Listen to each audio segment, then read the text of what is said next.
Why do we get hiccups? That sudden hic sound feels weird, but what's really happening? Here's how it works. Your diaphragm is a muscle just below your lungs. It moves up and down to help you breathe.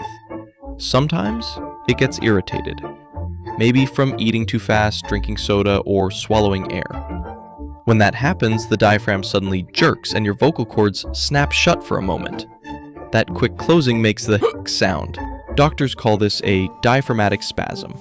No one knows the exact reason. People try all kinds of tricks to stop it, like holding their breath or drinking water upside down. So that answers the question.